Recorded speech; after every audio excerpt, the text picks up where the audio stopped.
ಉತ್ತರ ಕರ್ನಾಟಕ ಸಂಸದರು Ananthkumar Hegde BSNL CBD ಬೊಕ್ಕ ನೌಕರರೇನು ದೇಶದ್ರೋಹಿಲು ಪಂಪಿನ ಹೇಳಿಕೆ ಕೊರ್ದಿದ್ದದು ಅಂಚನೆ ಸಂಸ್ಥೆನ ಖಾಸಗೀಕರಣ ಮಲ್ಪೆ ಪಂಪಿನ ಹೇಳಿಕೆ ಕೊರ್ನೆನು ಖಂಡಿಸಾದ ಕುಡ್ಲ ಬಿಎಸ್ಎನ್ಎಲ್ ನೌಕರರ ಸಂಘದ ನೇತೃತ್ವಡು ಪಾಂಡೇಶ್ವರ ಬಿಎಸ್ಎನ್ಎಲ್ ಕೇಂದ್ರ ಕಚೇರಿಡು ಗುರುವಾರ ಪ್ರತಿಭಟನಾ ಸಭೆ ನಡೆಪಾಯಿರು. ಬಿಎಸ್ಎನ್ಎಲ್ ನೌಕರರ ವಿರುದ್ಧ ಅವಹೇಳನಕಾರಿ ಹೇಳಿಕೆಗೆ ಬಿಎಸ್ಎನ್ಎಲ್ ನೌಕರರ ವಿರುದ್ಧ ಅವಹೇಳನಕಾರಿ ಹೇಳಿಕೆಗೆ ಬಿಎಸ್ಎನ್ಎಲ್ ನೌಕರರ ವಿರುದ್ಧ ಅವಹೇಳನಕಾರಿ ಹೇಳಿಕೆಗೆ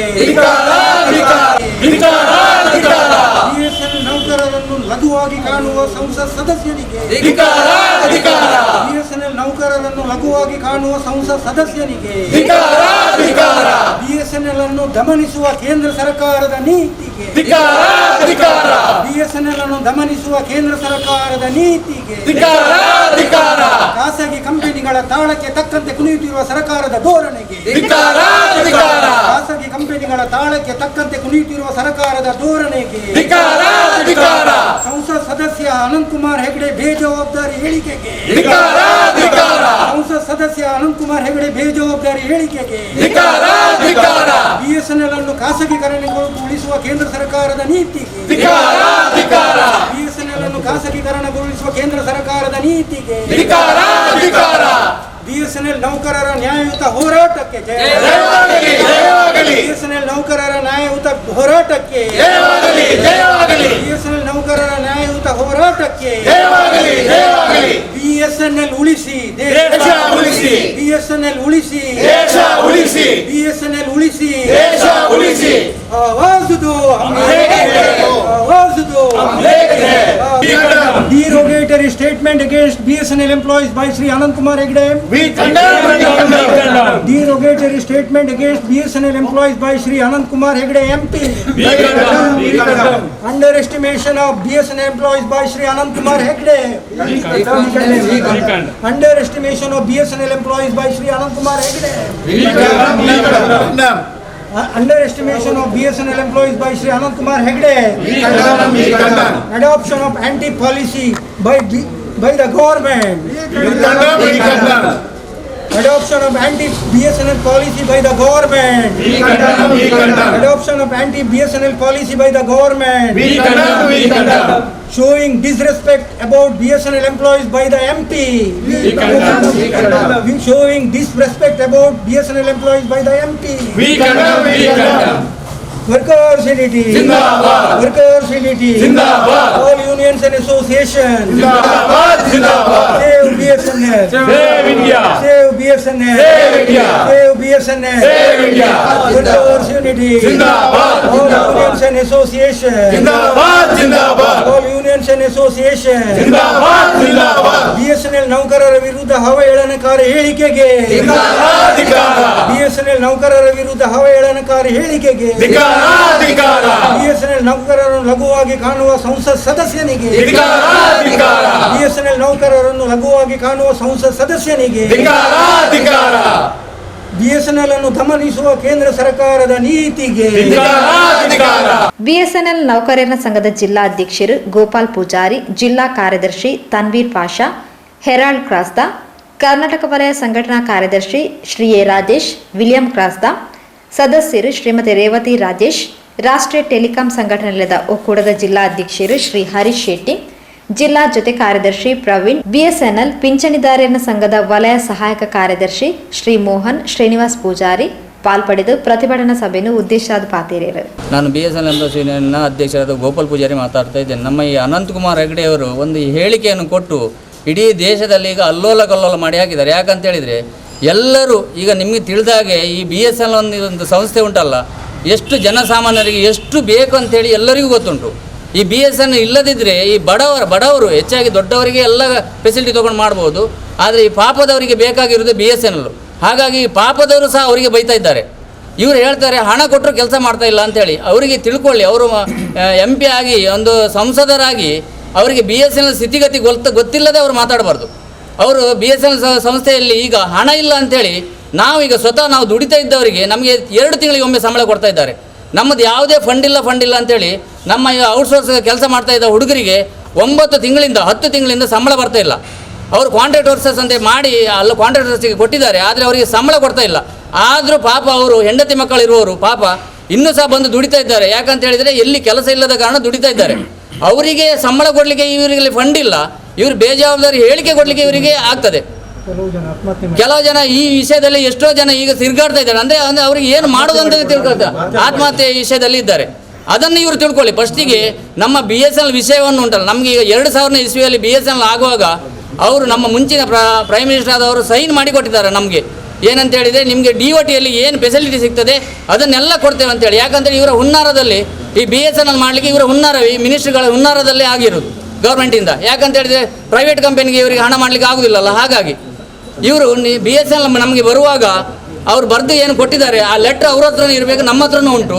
DOTಗೆ ಏನೆಲ್ಲ ಫೆಸಿಲಿಟಿ ಕೊಡ್ತೇವೆ ಅಂತ ಹೇಳಿದ್ದಾರೆ ಅದನ್ನೆಲ್ಲ ಅವ್ರು ಕೊಡಲಿ, ಮತ್ತೆ ಮಾತಾಡಲಿ. ನಮಗೆ ಬಡೋ ಫೆಸಿಲಿಟಿ ಎಲ್ಲ ಕೊಡಲಿ, ಫಸ್ಟಿಗೆ ಕೊಡ್ತೇನೆ ಅಂತ ಹೇಳಿದರು. ಅದನ್ನು ಕೊಡದೆ, ನಮಗೆ ಸಂಬಳ ಕೊಡದೆ, ನಮಗೆ ಕೆಲಸಕ್ಕೆ ಜನ ಕೊಡದೆ, ಸಾಧಾರಣ 1985 ಲಾಸ್ಟ್ ರಿಕ್ರೂಟ್ಮೆಂಟು, ಅದ ನಂತರ ರಿಕ್ರೂಟ್ಮೆಂಟ್ ಆಗಿಲ್ಲ ಡಿಪಾರ್ಟ್ಮೆಂಟಿಗೆ.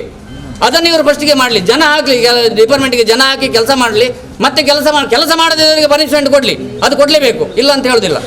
ಹಾಗೆ ಇವರು ಬೇಜವಾಬ್ದಾರಿ ಹೇಳಿಕೆಯನ್ನು ಕೊಟ್ಟು ಇದನ್ನು ಡಿಸ್ಇನ್ವೆಸ್ಟ್ಮೆಂಟ್ ಮಾಡ್ತೇವೆ ಅಂತ ಹೇಳ್ತಾರಲ್ಲ, ಹೇಗೆ ಹೇಳ್ತಾರೆ ಇವರು, ಹೇಗೆ ಹೇಳ್ತಾರೆ ಅಂತ ಬೇಕು. ಡಿಸ್ಇನ್ವೆಸ್ಟ್ಮೆಂಟ್ ಮಾಡ್ತೇವೆ ಅಂತ ಹೇಳಲಿಕ್ಕೆ ಇವರು ಯಾರು? ಗೌರ್ಮೆಂಟ್ ಒಂದು ಸಂಸ್ಥೆಯನ್ನು ಡಿಸ್ಇನ್ವೆಸ್ಟ್ ಮಾಡಿ ಅದನ್ನು ಮುಚ್ಚುತ್ತೇವೆ, ಬಾಗಿಲಾಗ್ತೇವೆ ಅಂತ ಹೇಳ್ತಾರಲ್ಲ. ಹಾಗಾದ್ರೆ ನಾವು ಇಷ್ಟು ಜನ ವರ್ಕರ್ಸ್ ಇರೋದು ಯಾಕೆ? ಇವರು ಮೊನ್ನೆ ಅವರ ಗೌರ್ಮೆಂಟ್ ಈಗ ಫಾರ್ಮೇಷನ್ ಅನಂತರ ಮಾತಾಡಲಿ.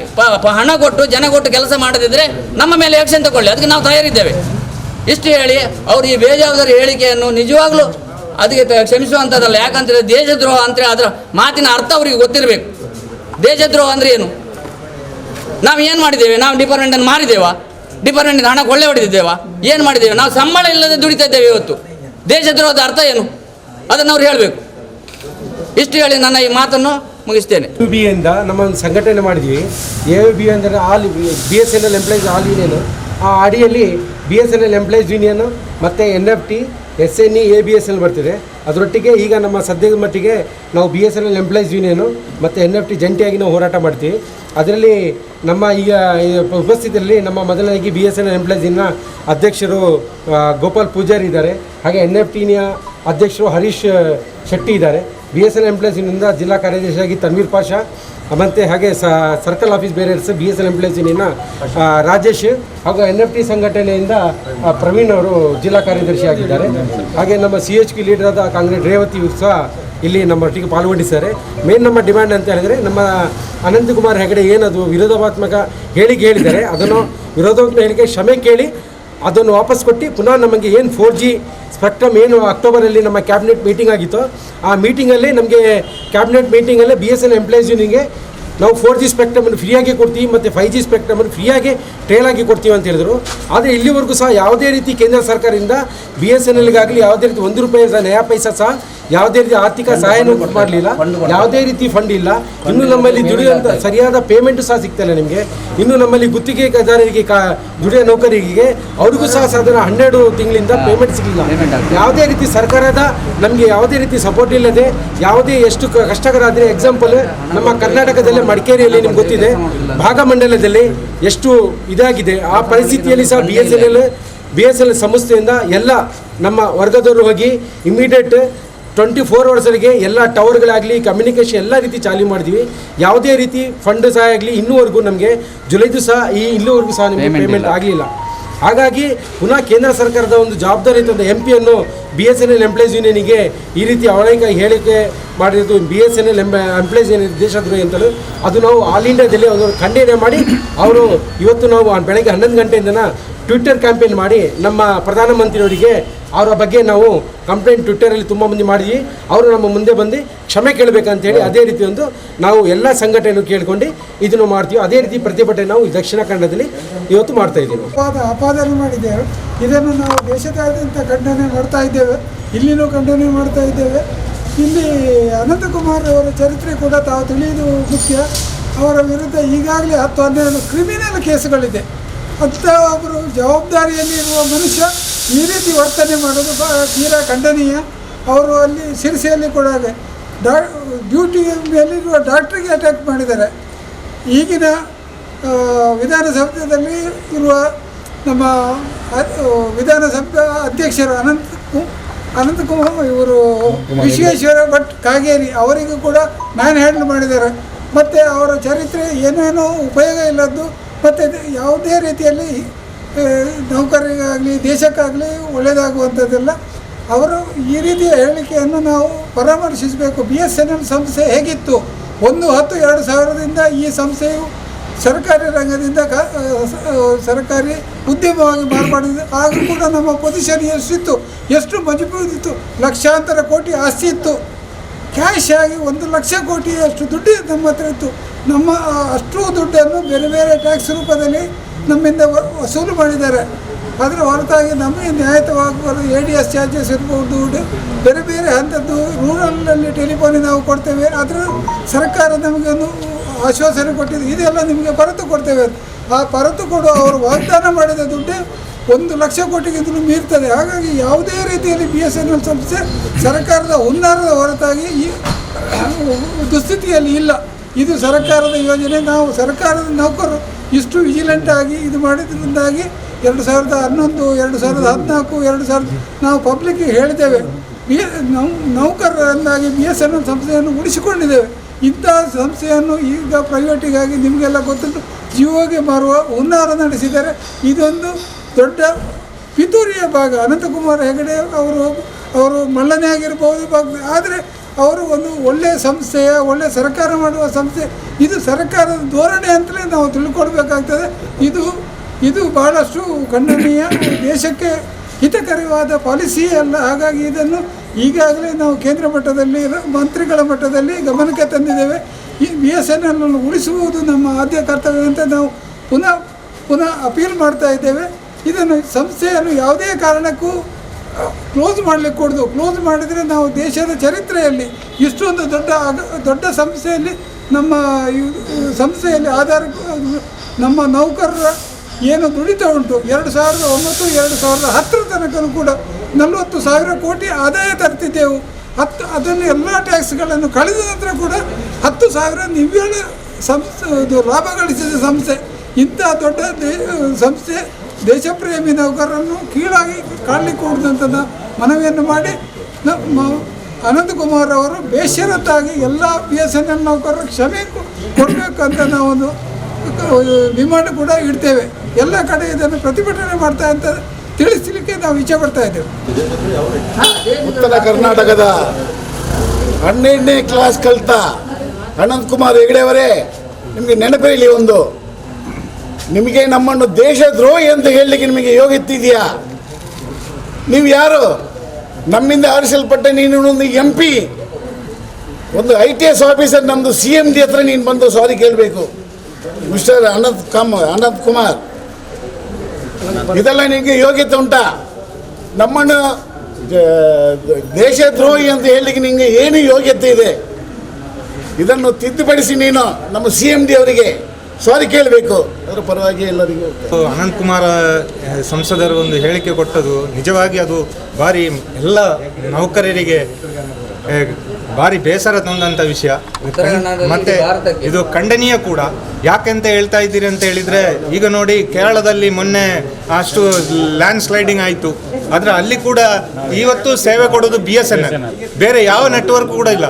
ನೀವು ಒರಿಸ್ಸಾದಲ್ಲಿ ನೋಡಿ, ಚೆನ್ನೈಯಲ್ಲಿ ನೋಡಿ, ಎಂಥ ಉತ್ತರ ಕನ್ನಡದಲ್ಲಿ ನೋಡಿ, ಇಂಥ ಕಡೆಗಳಲ್ಲಿ BSNL ಮಾತ್ರ ಸರ್ವಿಸ್ ಕೊಡೋದು. ಅಂಥ ಒಂದು ಸಂಸ್ಥೆಯನ್ನು ಇವರು ದೇಶದ್ರೋಹಿಗಳಂತೇಳಿ ಒಂದು ಜರ್ದಿದಾರಲ್ಲ, ಇದು ಭಾಳ ಖಂಡನೀಯ ವಿಷಯ, ಭಾಳ ಬೇಜಾರಿದ ವಿಷಯ. ಇದಕ್ಕೆ ಅವರು ಕೂಡಲೇ ಕ್ಷಮೆ ಕೇಳಿ ಇದನ್ನು ಸರಿಪಡಿಸಿಕೊಳ್ಬೇಕು. ಮತ್ತು ಅವರೊಂದು ಜವಾಬ್ದಾರಿಯುತ ಸಂಸದರಾಗಿ ಕೂಡ ಅವರೊಂದು ಇಷ್ಟು ದೊಡ್ಡ ಒಂದು ಕೇಂದ್ರ ಸರ್ಕಾರದ ಒಂದು ಪ್ರತಿನಿಧಿಯಾಗಿ ಅವರಿಗೆ ಯಾವ ವಿಷಯವನ್ನು ಎಲ್ಲಿ ಹೇಳ್ಬೇಕಂತೇಳಿ ಕೂಡ ಅವರಿಗೆ ಅಷ್ಟು ಕೂಡ ಅವರಿಗೆ ಜ್ಞಾನ ಇಲ್ಲ ಅಂತೇಳಿ ನಾವು ತಿಳ್ಕೊಳ್ತಾ ಇದ್ದೇವೆ. ಯಾಕೆಂತ ಹೇಳಿದರೆ, ನಮ್ಮ ಮೊನ್ನೆ ಗೌರ್ಮೆಂಟ್ ನಮಗೆ ರಿವೈವಲ್ ಪ್ಲಾನಲ್ಲಿ ಕೊಟ್ಟಿದ್ದಾರೆ. BSNL ನಾವು ಇಷ್ಟು ಕೋಟಿ ಕೊಟ್ಟು ರಿವೈವ್ ಮಾಡ್ತೇವೆ ಅಂತೇಳಿ. ಇವತ್ತು ಇಂಥ ಹೇಳಿಕೆ ಕೊಡ್ತಾ ಇದ್ದಾರೆ. ಅದಕ್ಕೆ ಯಾವುದು ಸತ್ಯ ಅಂತೇಳಿ ನಾವು ಹೇಗೆ ಅರ್ಥ ಮಾಡಿಕೊಳ್ಬೇಕು? ಇಷ್ಟೇ ಹೇಳಿ ನಾನು ನನ್ನ 2 ಮಾತನ್ನು ಮುಗಿಸ್ತಾ ಇದ್ದೇನೆ. ಈ ಮಾತನ್ನು ಅವರು ಯಾರಿಗೆ ಹೇಳಬೇಕು, ಯಾರಿಗೆ ಹೇಳಬೇಕು ಹೇಳುವಂಥ ಸಂದರ್ಭ ಅಂತ ಅವ್ರಿಗೆ ಗೊತ್ತಿಲ್ಲ. ಯಾಕಂತ ಹೇಳಿದ್ರೆ ಪ್ರತಿ ಸಂದರ್ಭದಲ್ಲೂ ಅವ್ರು ಎಲ್ಲರೂ ದೇಶದ್ರೋಹಿ ಅಂತ ಹೇಳ್ತಾ ಅವರು ಭಾಷಣ ಮಾಡ್ತಾ ಇದ್ದಾರೆ. ಇವತ್ತಿಲ್ಲಿವರು ಇಲ್ಲಿರೋ ಪ್ರಶ್ನೆ ಅಂತ ಹೇಳಿದರೆ, ಇವತ್ತು BSNL ಒಂದು ಕಾಲದಲ್ಲಿ ಎಂಥ ವೈಭವದಲ್ಲಿತ್ತು ಅಂತ ಹೇಳಿ ಎಲ್ಲರಿಗೂ ಗೊತ್ತು. ಆ ಸಂದರ್ಭದಲ್ಲಿ ಕೂಡ ನಾವು ಆ ಇಲಾಖೆಯನ್ನು ಉಳಿಸ್ಕೊಳ್ಬೇಕು ಅನ್ನೋ ಒಂದು ಹಂತದಲ್ಲಿ ಮೊನ್ನೆ ನಮ್ಮ ಬ್ರಿಟಿಷರ ಕೈಯಿಂದ ನಮ್ಮ ದೇಶಕ್ಕೆ ಬರುವಂಥ ಸಂದರ್ಭದಲ್ಲಿ ಕೂಡ ಇದ್ದ ಹಲವಾರು ಕೈಗಾರಿಕೆಗಳು ಮತ್ತು ಅದನ್ನೆಲ್ಲ ಉಳಿಸ್ಕೊಳ್ಳುವಂಥ ಸಂದರ್ಭದಲ್ಲಿ BSNL ಇಲಾಖೆ ಅದೆಲ್ಲ ಅದಕ್ಕಿಂತ ಮುಂಚೂಣಿಯಲ್ಲಿತ್ತು. ಇವತ್ತು ಕನ್ಯಾಕುಮಾರಿಯಿಂದ ಕಾಶ್ಮೀರದವರೆಗೆ ಇರುವಂಥ ಹಲವಾರು ಲೆಕ್ಕವಿಲ್ಲದಂಥ ಆಸ್ತಿಗಳು, ಅದಲ್ಲದೆ ಅದರಲ್ಲಿರುವ ಕಟ್ಟಡಗಳು, ಇದೆಲ್ಲ BSNL ತನ್ನ ಸ್ವಂತ ಇದರಿಂದ ಮಾಡಿದ್ದು ಒಂದು ಕಾಲದಲ್ಲಿ ವೈಭವದಿಂದ ಬರೆದಿತ್ತು. ಆದರೆ ಇವತ್ತು ಅನಂತಕುಮಾರ್ ಅವರು ಹೇಳಿದ್ದಾರೆ ಅಂತ ಹೇಳಿದರೆ ನಾವು ಅದಕ್ಕಾಗಿ ದುಡಿಲಿಲ್ಲ ಅಂತ ಹೇಳ್ತಾರೆ. ಇವತ್ತು BSNL ಹೋಗುವಾಗ ಕೂಡ ಇದರಿಂದ ಅವರು ಖಾಸಗಿ ಮಾಡುವಾಗ ಕೂಡ ಇವತ್ತು BSNL ಸಂಪಾದನೆ ಮಾಡಿದಂಥ ಸಂಸ್ಥೆ ಕಟ್ಟಡಗಳು ಎಷ್ಟಿದೆ, ಅದರ ಆಸ್ತಿ ಎಷ್ಟಿದೆ ಅಂತ ಅವರಿಗೆ ಗೊತ್ತಿರಬೇಕಿತ್ತು. ಮತ್ತೊಂದು ಅವ್ರು ಹೇಳಿದ್ದಾರೆ ನಮಗೆ ಸ್ಪಷ್ಟವಾಗಿ, BSNL ಅವರು ದೇಶದ್ರೋಹಿಗಳು ಅಂತೇಳಿ. ನಮ್ಮ ಅನಂತಕುಮಾರ್ ಹೆಗ್ಡೆ ಅವರೇ, ಈ ಇಲಾಖೆಯಲ್ಲಿ ಕೂಡ 90% ಜನ ನಿಮಗೆ ಮತವನ್ನು ಕೊಟ್ಟಿದ್ದಾರೆ ನಿಮಗೆ. ಯಾಕೆ ಅಂತ ಹೇಳಿದರೆ ನಮ್ಮ ಇಲಾಖೆ ಒಳ್ಳೆಯದಾಗಬೇಕು, ನಮ್ಮ ಇಲಾಖೆ ಇನ್ನೂ ಕೂಡ ಈ ಒಂದು ವ್ಯವಸ್ಥೆಗೆ ಬರಬೇಕು. ಯಾರು ತಪ್ಪು ಮಾಡಿದರೂ ಕೂಡ ಆ ತಪ್ಪನ್ನೆಲ್ಲ ಸರಿಪಡಿಸಿ ಈ ನಮ್ಮ ಜನಸಾಮಾನ್ಯರ ಸುತ್ತಾಗಿರುವಂಥ ನಮ್ಮ ಇಲಾಖೆ ಎಲ್ಲ ಸ್ವತ್ತುಗಳು ಉಳಿಸಿಕೊಳ್ಳಬೇಕು ಅಂತೇಳಿ BSNL ಅದೆಷ್ಟೋ ಸಲ ಹೇಳ್ಕೊಂಡಿತ್ತು. ಆದರೆ ನಾವು ನಿಮಗೆ ಅಧಿಕಾರ ಕೊಟ್ಟಿದ್ದಾಕೆ ಅಂತ ಹೇಳಿದರೆ ದಯವಿಟ್ಟು ಇಂಥ ಇಲಾಖೆಗಳನ್ನು ಉಳಿಸಿ ನಮ್ಮ ಮುಂದಿನ ಪೀಳಿಗೆಗೆಲ್ಲ ಉದ್ಯೋಗಗಳು ಬೇಕು, ಇಂತಹ ಹಲವಾರು ಆಸ್ತಿಗಳು ಉಳಿಸಿಕೊಳ್ಳಿ ನೀವು ಅಂತ ಹೇಳೋದು ನಿಟ್ಟಲ್ಲಿ ನಿಮಗೆ ನಾವು ಮತ ಚಲಾಯಿಸಿದ್ದು. ಆದರೆ ನೀವೇನು ಹೇಳ್ತಾರೆ ಅಂತ ಹೇಳಿದರೆ ಬಹುರಾಷ್ಟ್ರೀಯ ಕಂಪನಿಗಳಿಗೆ ತಟ್ಟೆಯಲ್ಲಿಟ್ಟು ಈ ಎಲ್ಲ ಇಲಾಖೆಗಳನ್ನು ಕೊಂಡೋಗಿ ಕಾಲಡಿಯಲ್ಲಿ ಇಡ್ತಿರಲ್ಲ, ಇದು ದೇಶದ್ರೋಹ. ನಾವು ಸ್ಪಷ್ಟವಾಗಿ ಹೇಳ್ತಾ ಇದ್ದೇವೆ. ಇವತ್ತು ನಾವೇನು ಸಾಂಕೇತಿಕವಾಗಿ ಒಂದು 10-20 ಜನ ಬಂದಿರಬಹುದಿರಲಿ, ಆದರೆ ಒಂದು ನೆನಪಿರಲಿ ಹೆಗ್ಡೆಯವರೇ, ಇವತ್ತು ಈ ಎಲ್ಲ ಕಾರ್ಯಕ್ರಮ ನೀವು ಹೇಳಿದ ಮಾತು ಟೋಟಲ್ ದೇಶದ ಇಡೀ ಇಂಡಿಯಾದಲ್ಲಿ ಅದು ಗೊತ್ತಾಗಿದೆ ಎಲ್ರಿಗೆ, ಅದು ಎಲ್ಲರೂ ನೋಡ್ತಾ ಇದ್ದಾರೆ. ಅದು ತಪ್ಪು ಮಾಡಿದರೆ ಸರ್ ನೀವು. ಯಾಕೆಂತ ಹೇಳಿದರೆ ಒಂದು ಕಾಲದಲ್ಲಿ BSNL ಅಂತ ಒಂದು ಸಂಸ್ಥೆಯನ್ನು ಉಳಿಸಿ ಕಟ್ಟೋದರಲ್ಲಿ ಎಷ್ಟು ಶ್ರಮ ಇದೆ ಅಂತ ಹೇಳಿದ್ರೆ, ಒಂದೇ ಒಂದು ಇತಿಹಾಸದಲ್ಲಿ ಒಂದೇ ಒಂದು ಇಲಾಖೆ ಅಧಿಕಾರಿ ಆಗಲಿ ಒಬ್ಬ ನೌಕರರಾಗಲಿ ಯಾವತ್ತು ಈ ದಿನದವರೆಗೆ ಒಬ್ಬರೂ ಕೂಡ ಯಾವುದು ಭ್ರಷ್ಟ ಅಂತ ಹೇಳುವಂಥ ಮಾತು ಕೂಡ ಬರಲಿಲ್ಲ. ಒಂದೇ ಒಂದು ಅದಕ್ಕೆ ಅವಕಾಶ ಈ ಇಲಾಖೆ ಮಾಡಿಕೊಟ್ಟಿರಲಿಲ್ಲ. ಆದ್ದರಿಂದ ಹೇಳ್ತಾ ಇದ್ದೇವೆ ನಾವು, ಇವತ್ತು ಹಲವಾರು ಸಂಸ್ಥೆ ನಿಮ್ಮ ಸರ್ಕಾರ ಬರುವಾಗ ಇವರಿಗೆ ತುಂಬ ಆಸೆ ಇತ್ತು ಒಂಟರ ಜನರಿಗೆ. ಯಾಕೆಂದರೆ ಬಡ ಜನರು ನಿಮ್ಮ ಕೈಗೆ ಕೊಟ್ಟಿದ್ದೆ ಅದಕ್ಕೆ. ಯಾಕಂತ ಹೇಳಿದರೆ ಇವತ್ತು ಈ ಮಕ್ಕಳು ಎಂತೆಂಥ ಅಭ್ಯಾಸ BBM, MBA, MBA, BSc ಎಲ್ಲ ಕಲಿತಂಥ ಮಕ್ಕಳು ಇವತ್ತು ಒಂದು ಅಂಗಡಿಗೆ ಸಪ್ಲೈ ಮಾಡುವಂಥ ವ್ಯವಸ್ಥೆಗೆ ಎತ್ತಿದ್ದಾರೆ.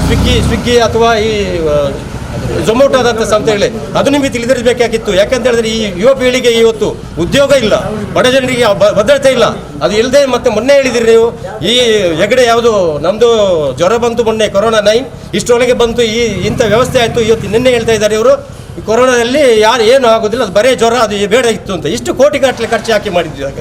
ಯಾಕಂದರೆ ನಾನು ಹೇಳ್ತಾ ಇದ್ದೆ, ತುಂಬ ಬೇಸರ ಆಗ್ತದೆ ನಮ್ಮ ಸಂಸದರೇ, ಈ ರೀತಿ ನೀವು ಬೇಕಾಬಿಟ್ಟು ಮಾತಾಡಬಾರ್ದು. ಇಲಾಖೆ ಇನ್ನು ಉಳಿಬೇಕು, ಈ ಸಂಸ್ಥೆ ಇನ್ನು ಬೆಳಗಬೇಕು ಅಂತ ನಿಟ್ಟಿನಲ್ಲಿ ಕೆಲಸ ಮಾಡಿ ಇದನ್ನು ಉಳಿಸ್ಕೊಳ್ಳಿ. ಎಲ್ಲ ಮುಂದಿನ ಪೀಳಿಗೆಯಲ್ಲಿ ಇದು ಉಳಿಯುವಂಥ ಒಂದು ಅವಕಾಶವನ್ನು ಮಾಡಿಕೊಡಿ ಅಂತ ತಿಳ್ಕೊಂಡು ದಯವಿಟ್ಟು ಅವರು ಮತ್ತೊಂದು ಅವ್ರಿಗೆ ಗೊತ್ತಿರಬೇಕು, ಅವ್ರು ಏನು ತಿಳಿಯದವರಲ್ಲ. ಮೊನ್ನೆವರೆಗೂ ನಮ್ಮ ಖಾಸಗಿ ಕಂಪನಿಯವರು ಇವರಿಗೆ ಕೊಡುವಾಗ ಅದರ ಜೊತೆಯಲ್ಲಿ ಇಷ್ಟು ವರ್ಷ ಆಯಿತು 4Gಗೆ ಅವಕಾಶನೇ ಕೊಡಲಿಲ್ಲ ಇವರು.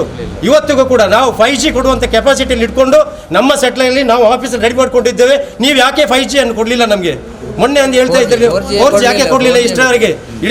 ಇಡೀ ಈ ಸಂಸ್ಥೆ, ಈ ಆಸ್ತಿ ಎಲ್ಲ ಜನಸಾಮಾನ್ಯ ಸಂಬಂಧಪಟ್ಟಿದ್ದಂತೆ. ನಾನು ನಿಮ್ಮ ಹತ್ರ ಕೇಳ್ತಾ ಇದ್ದೀನಿ, ಯಾಕೆ ಕೊಡಲಿಲ್ಲ 4G? ನೀವು ದುಡಿಯೋರು ಸ್ವಲ್ಪ ಕಡಿಮೆ ದುಡ್ದಿದ್ದಾರೆ, ಹೆಚ್ಚು ದುಡ್ದಿದ್ದಾರೆ, ಪ್ರಶ್ನೆ ಬೇರೆ. ಆದರೆ ನೀವು ದುಡಿಸಿ ಇದನ್ನೊಂದು ಏಳಿಗೆ ತರಬೇಕಿತ್ತಲ್ಲ, ಅದು ಬಿಟ್ಟು ಬೇಕಾಬಿಟ್ಟು ಹೇಳಿಕೆಯನ್ನು ಮಾಡ್ತಾ ಇದ್ದೀರಿ ಸಂಸದರೇ. ದಯವಿಟ್ಟು ಈ ತಪ್ಪನ್ನು ನೀವು ತಿಳ್ಕೊಳ್ಳಿ. ಯಾಕಂದರೆ ಇಂಥ ತಪ್ಪನ್ನು ನೀವು ಮಾಡಬೇಡಿ. ಇಲಾಖೆ ಅಷ್ಟು ಸಂಪತ್ತನ್ನು ಮಾಡಿಟ್ಟಿದೆ.